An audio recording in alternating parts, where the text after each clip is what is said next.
Hi 2019, welcome to your first lecture video. I'm going to first outline a couple of things that you need to know and background information that you need to have before you do the lab, and then I'm going to briefly explain what you need to do during your lab today. Okay? So to start things off, I want to just say that the whole goal of this unit is to really talk about matter. But more specifically, because matter has a couple of different components. Okay? So matter is either made up of pure substances, like elements. For example, oxygen is a pure substance. Okay?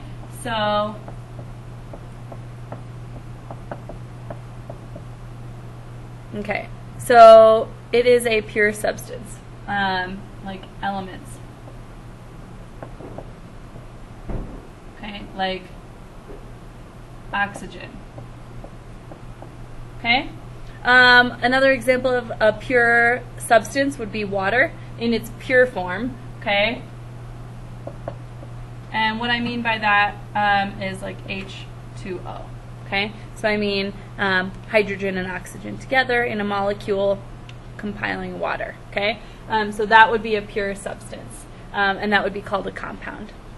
We're not really going to talk that much about pure substances right now, though. What we are going to talk about are mixtures.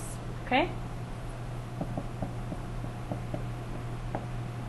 Okay? And when it comes to mixtures, there are two different types of mixtures. There's one that's called homogeneous and one that's called heterogeneous.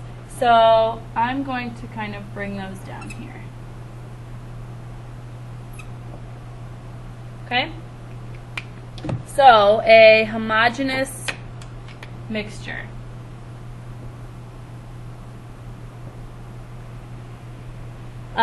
is a mixture that you can't really tell just by looking at it is a mixture. And so really a mixture is when you have more than one substance put together, right? But they're not chemically combined, so you can easily separate them.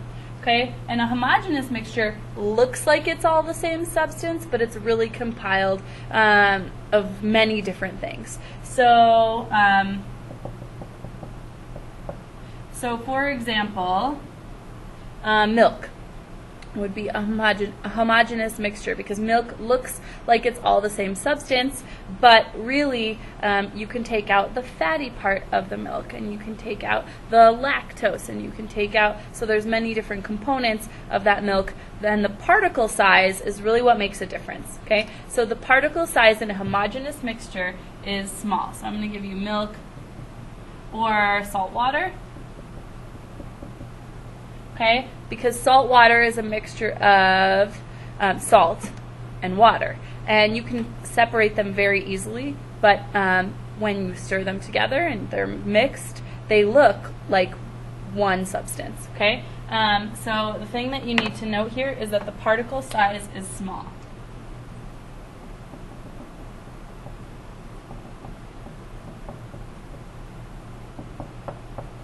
Okay? When it comes to heterogeneous mixtures,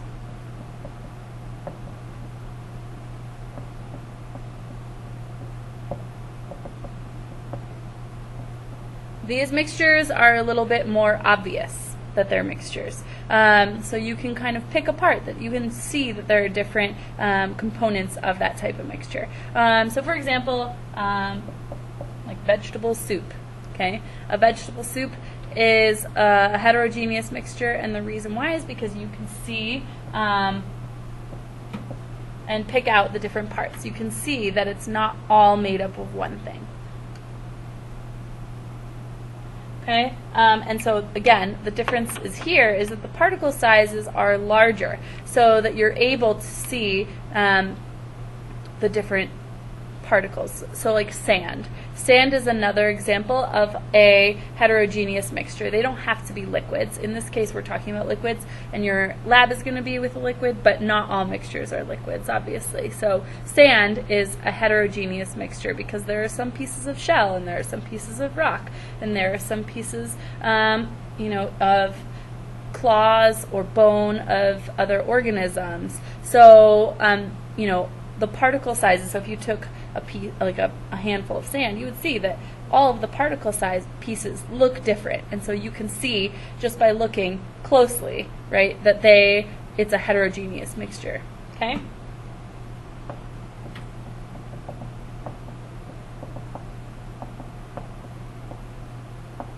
And I'm going to say larger because really sand is pretty small. But when I say small for homogeneous mixtures or a homogeneous mixture, you can hear it called both of those things. They're really more like on the atom or molecule, so microscopically small. Okay? Okay. There's a lot of different ways to separate mixtures.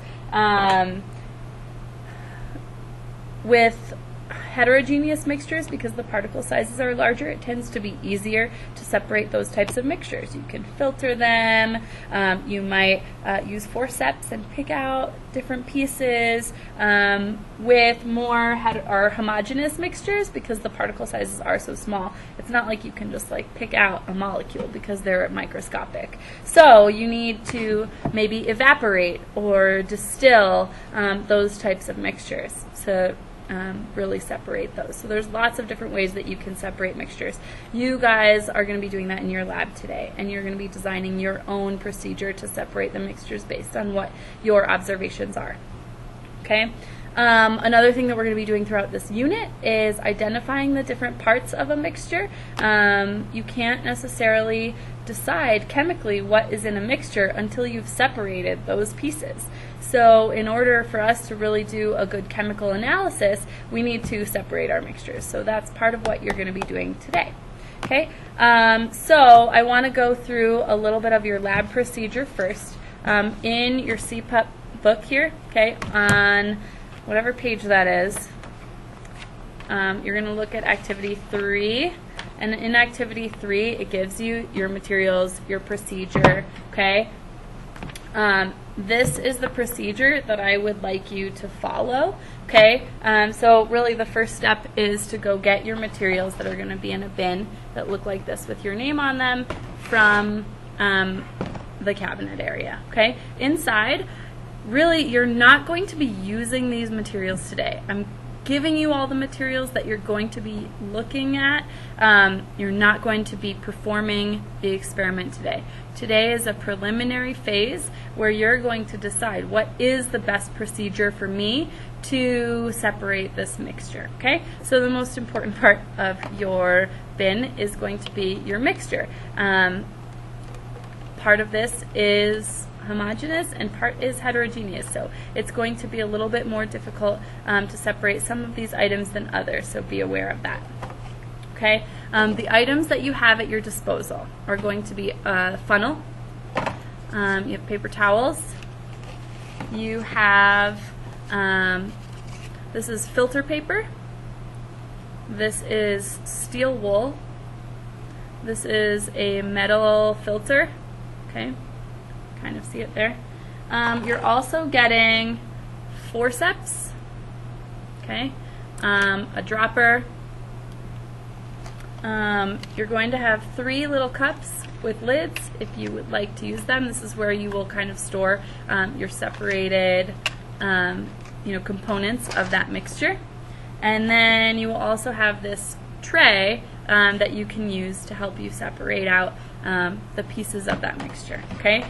So really, like I said, you are not using these materials today.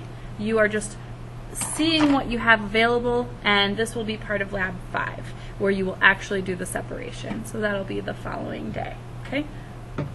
All right, so what you're going to do is the first thing, because you're going to have a lab write-up that you still need to do today. You're going to write any background information that you already know. That's going to be some things that you know about mixtures, homogeneous mixtures, heterogeneous mixtures. What do you already know maybe from past years of science about how you can separate mixtures? Okay, that background information needs to go in your lab write-up. Okay, your inquiry question for today, okay? Your inquiry question is, how can I separate a mixture? Okay, that is the goal, for you to try and understand how you can separate a mixture with different sized particles that you're going to be dealing with. Okay, go ahead and write that inquiry question down in your lab. Write up. Your hypothesis needs to be written in at least one complete sentence, and it needs to predict, and you need to have that written before you complete anything. So it needs to predict, will you be able to separate these mixtures and how? Okay, then I would like you to write down the procedure, not your procedure that you're coming up with for the lab, but the procedure that you see in your book here. I would like you to write it down in your lab write-up. Okay, now this is kind of wordy. If you would like to paraphrase it and make it a little shorter and easier to write down, that's fine with me as long as you're not skipping any steps. Okay? After you write down the procedure, also note your materials. Again, your materials are right here so that you can copy those into your lab write-up. Okay? And the last thing that you're going to do, well, not the last thing, second to last thing you're going to do with your lab is you are going to make observations of your mixture. So everyone has this mixture. Please be careful. Do not open up the lid at all. It can be really messy. So it's in a clear cup so that you have the ability to kind of look at it from all angles and see how you want to attack this the next time in your next lab. Okay? The final thing that you and your partner or partners are going to do is decide exactly what procedure you're going to take to separate these mixtures and write it out. Which of these materials in your bucket are you going to use? Oh, I forgot. You also have this beaker of water that you have at your disposal. Okay?